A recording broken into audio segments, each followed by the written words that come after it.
Activities Officer.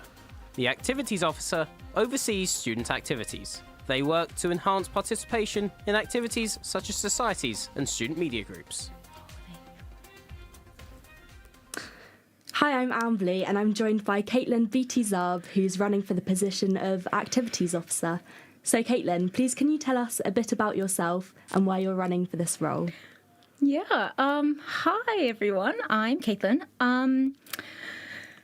A bit about myself. I mean, I'm Australian, I guess you might be able to tell, or I don't know. I'm a third-year PPE student, and I'm running for Activities Officer because, I don't know, I've spent sort of the last 3 years of uni involved in pretty much like every society possible. I've done a huge amount of student media, some shows in URY. You may have heard me on the airwaves before. Yeah, a lot of stuff. And so I've learnt a lot about what activities needs, what keeps activities going at York, and also just, I don't know, I've had a lot of fun and I want to maybe keep it going for a bit longer. Okay, so you state in your manifesto that societies should be more accessible. What exactly do you mean by this, and how do you propose improving accessibility? Yeah, I think accessibility is a really hard one. I sort of introduced this bit because I wanted a manifesto point that really is individualized for people. So I know firsthand that accessibility is unique to each person, and there's a huge amount of barriers to getting involved in societies and remaining involved that isn't always noticeable. Like, there's the finance issue, there's the time, the energy, finding time to do your degree as well, but also you can't necessarily assume, and people have a number of reasons for struggling to get involved. So my hope is to sort of use this point as a way of just hearing people's concerns. I want to do a lot in the start of the year to really talk to people individually and societies individually and find out exactly what they need and to keep up momentum, because I don't think it's I don't think it's a one fit for all, you know, one size fits all. That's not how it should be. Okay, so you mentioned with storage spaces being an ongoing concern. Do you have a solution to fix this issue? Oh, that's a tough one. I probably should have thought about this, yeah.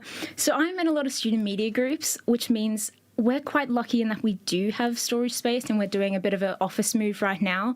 But I have a huge amount of friends in a lot of societies, and a lot of societies that I'm in where, yeah, storage is a big concern, and they have, you know, equipment that they use in a weekly meeting once, and then they have to lug it all the way back to the storage space. And if we move storage to Halifax or any of the proposed suggestions, people are just not going to be able to use their equipment, and you're making activities a burden for people, which just isn't fair. So I don't have a huge amount of solutions yet. I think we need to start with talking to universities and societies and figuring out what exactly societies need, because it's not one size fits all. Some societies have different storage needs, and we need to figure out what the uni intends to do and maybe push them in a different direction. Okay, thank you. So you mentioned that we need a more interactive union in your manifesto, who not only establish societies but actually participate in them. Can you tell me what this would look like in practice? Yeah, my main thought on this was I would just love to get involved in a bigger range of societies. So we have, 200 societies. That's a huge amount. But I don't see a reason why an activities officer or representatives of the union can't sort of find the time to go to a few societies a week and actually be in the room and talk to people, rather than doing it all through committees or union leaders, which is effective but less hands-on. I'd really love to be hands-on and really get to know every society and get a little taster of it as well. So why would this benefit students then? I think society recognition requires a hands-on approach. You can't just give them 200 words to talk or a 30-second radio segment and claim to know what a society needs. You also need to be able to look past the leader of the society sometimes and actually talk to the members. So, okay, I'm going to have to stop you there. I was going to say, we're running out of time. Just in one word, why should students vote for you? All, maybe? Okay. I think... Well, thank you very much for joining us. And now it's back to the green room. Thanks.